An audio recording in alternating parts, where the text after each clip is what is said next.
Welcome to my YouTube channel. कैसे हैं आप सभी? आई होप बहुत अच्छे होंगे और अपनी स्टडी अच्छे से कर पा रहे होंगे।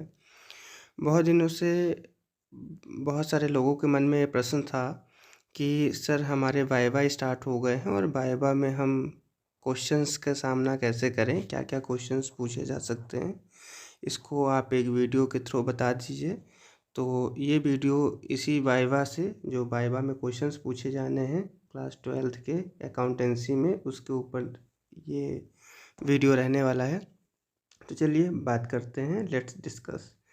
सो अकाउंटेंसी में सबसे पहली बात तो ये कि वाइवा कोई भी हो तो उसमें आप नीट एंड क्लीन यूनिफॉर्म पहन के ज़रूर जाएं, क्योंकि इसमें बड़ा रोल रहता है यूनिफॉर्म का।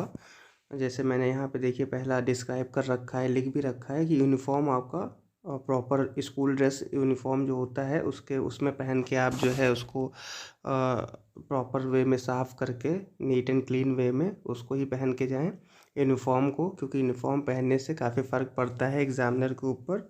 जो एग्ज़ामिनर आएगा एक्सटर्नल, वो यूनिफॉर्म यदि वेल यूनिफॉर्म आपका रहेगा तो आपका कॉन्फिडेंस भी हाई रहता है और वो एग्ज़ामिनर, एक्सटर्नल एग्ज़ामिनर भी इसके ऊपर बहुत ही केयर करता है। तो ये बहुत इम्पॉर्टेंट पार्ट है कि आपका uniform, you should be in uniform. Your school uniform जो आपका है उस यूनिफॉर्म में आपका होना चाहिए और आपका यूनिफॉर्म जो है नीट एंड क्लीन होना चाहिए पूरी तरीके से। तो इस बात को आपको ध्यान रखना है। कहते नहीं है कि यदि आपका जो है यूनिफॉर्म अच्छा है तो लुक अच्छा है तो सामने वाला उससे प्रभावित होता है। तो पहली चीज़ तो आपका यूनिफॉर्म अच्छा होना चाहिए, राइट। यदि मैं दूसरी चीज़ के बारे में बात करूं तो यहाँ पे आता है दूसरी चीज़, आपका कॉन्फिडेंस, कि आपका जो है एग्ज़ाम वाले दिन कॉन्फिडेंस कैसा है। कॉन्फिडेंस आपका बहुत अच्छा होना चाहिए। हाँ, यहाँ पे आपको कॉन्फिडेंस होना चाहिए लेकिन ओवर कॉन्फिडेंस आप ना रहें। कॉन्फिडेंस इन द सेंस, आपसे जितना पूछा जाए उतना ही आंसर करें। और बाय द वे, आपको किसी भी क्वेश्चन का आंसर नहीं पता है तो उसका आंसर आप ना में कर सकते हैं कि सर आप दूसरा क्वेश्चन पूछ लीजिए, मुझे इसका आंसर नहीं पता है। Sir kindly ask another question, I don't know answer of this question. इस तरीके से जो है आप अपना आंसर कर सकते हैं। ओवर स्मार्ट बनने की कोशिश नहीं करनी है, ओवर कॉन्फिडेंस नहीं बनना है। आपको एग्ज़ामिनर को शो नहीं करना है कि आपको सब कुछ आता है, और आपको ऐसा नहीं इंटरप्रेट करना है कि आप सब कुछ बताने के काबिल हो, क्योंकि एग्ज़ामिनर को भी पता है कि आप कहीं ना कहीं जो है उसके उसके उसके नॉलेज के सामने आपकी नॉलेज कहीं ना कहीं अभी भी कमी होगी। तो ओवर कॉन्फिडेंस नहीं होना है। और आपको क्या करना है, थर्ड चीज़ जो ध्यान रखनी है वो ये रखना है कि आपको एग्ज़ामिनर जो भी आ रहा होगा वो जो भी क्वेश्चन पूछे उस क्वेश्चन का आंसर आपको शॉर्ट में देना है, बहुत लंबा नहीं खींचना है। जितना पूछा जाए उतना ही आंसर करिए, क्योंकि आपको यहाँ पे टाइम सेव करना है, अपना भी और एग्ज़ामिनर का भी, है ना। तो इस बात को आपको ध्यान रखना है कि आपको जो भी आंसर हो वो शॉर्ट्स में हो, बिल्कुल शॉर्ट में हो, राइट। इस बात का आपको बिल्कुल ध्यान रखना है। फर्दर मैं यदि बात करूँ तो आपके पास जो है प्रैक्टिकल फ़ाइल होनी चाहिए। बहुत सारे बच्चे क्या करते हैं कि प्रैक्टिकल फ़ाइल या तो काम चलाने लायक बनाते हैं या बनाते ही नहीं हैं। तो आपके पास में प्रैक्टिकल फ़ाइल ज़रूर होना चाहिए। प्रैक्टिकल फ़ाइल के 4 मार्क्स आपके सीबीएसई बोर्ड में निर्धारित हैं। तो आपको 4 मार्क्स तो प्रैक्टिकल फ़ाइल के ही मिल जाएंगे यदि आपकी प्रैक्टिकल फ़ाइल अच्छे से बनी हुई है। तो आपको प्रैक्टिकल फ़ाइल अच्छे से मेंटेन रखनी है, राइट। अच्छा, और प्रैक्टिकल फ़ाइल यदि कंप्लीट है तो 4 मार्क्स उसके आपको मिल जाते हैं। अच्छा, और इसके अलावा आपको नॉलेज होना चाहिए। आपने जो प्रैक्टिकल फ़ाइल के अंदर जो भी कंटेंट लिख रखा है, जिस भी टॉपिक के ऊपर आपने बना रखा है, उस टॉपिक के बारे में कंप्लीट आपको नॉलेज होना चाहिए, पहली चीज़। जैसे मैं एक एग्जांपल लेता हूँ। यदि आप कैश फ्लो स्टेटमेंट के बारे में आपने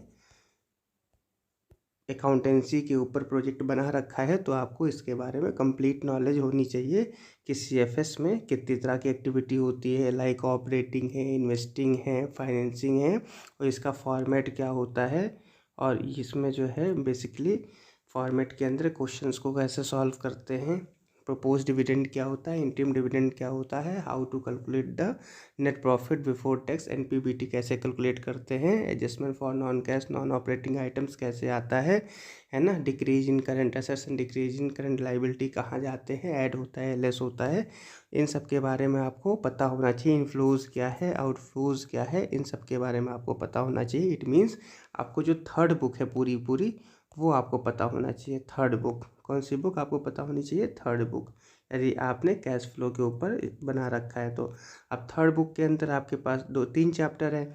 एक चैप्टर जो statement of a balance sheet करके है, स्टेटमेंट ऑफ अ, आप कह सकते हो स्टेटमेंट ऑफ कंपनी अकाउंट्स करके एक चैप्टर है, जिसमें आपका कंपनी की बैलेंस शीट और प्रॉफिट एंड लॉस गिवन है।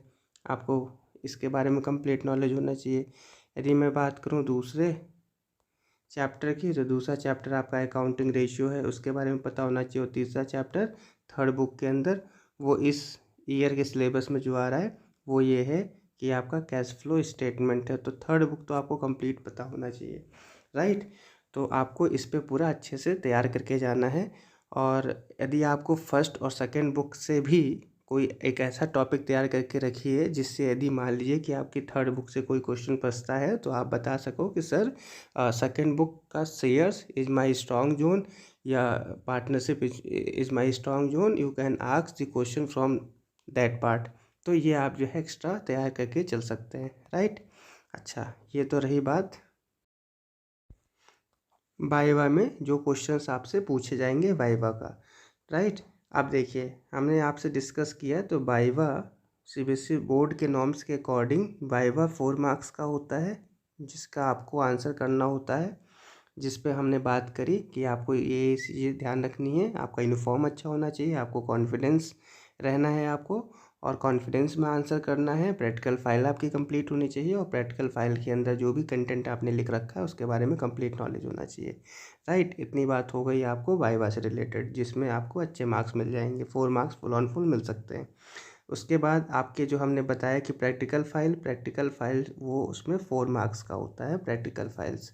तो प्रैक्टिकल फाइल्स आपके कंप्लीट है तो 4 मार्क्स यहाँ से मिल जाएंगे, राइट। ये टोटल होगा 8 मार्क्स। और एक 12 मार्क्स का होता है पेपर, एग्ज़ाम वाले दिन एग्जामिनर आके करा लेता है 12 मार्क्स का, जिसमें आपके पास 3 क्वेश्चंस पूछे जाते हैं। कितने क्वेश्चन पूछे जाते हैं, एटलीस्ट 3 क्वेश्चंस पूछे जाते हैं। तो आपने जिस भी टॉपिक के ऊपर तैयार कर रखा है तो उसके न्यूमेरिकल्स आपको अच्छे से तैयार होने चाहिए, राइट। जैसे मैं एक बात बताऊं एग्जाम्पल के थ्रू, तो यहाँ पे जैसे आपने कैश फ्लो के ऊपर, यदि आपने कैश फ्लो के ऊपर ये प्रैक्टिकल फाइल बना रखी है तो आप समझ लीजिए एक क्वेश्चन एग्जामिनर कैश फ्लो का करा के ज़रूर से ज़रूर देखेगा। क्या देखेगा, एक क्वेश्चन कैश फ्लो स्टेटमेंट का ज़रूर करा के देखेगा, जो कि 6 मार्क्स में पूछ सकता है। और एक एक क्वेश्चन जो है अकाउंटिंग रेशियो का पूछ सकता है, जो कि 3 मार्क्स में पूछ सकता है, आपसे टाइम दे के करा सकता है। तो यहाँ से भी आपको केयरफुल रहना है कि जो भी टॉपिक हो उसको अच्छे से कंप्लीट करना है, राइट। और सबसे लास्ट में मैं आपको एक बात और बताना चाहूँगा कि बी पॉजिटिव, जो भी होगा वो अच्छा होगा। आपको जो है नेगेटिव सोचने की ज़रूरत नहीं है, आपको पॉजिटिव रहना है। जो भी अच्छा होगा, जैसा भी आप करेंगे अच्छा करेंगे, इस भावना के साथ आपको जाना है। और thank you so much. I hope आपको ये वीडियो पसंद आया होगा। लाइक शेयर सब्सक्राइब करना ना भूलें।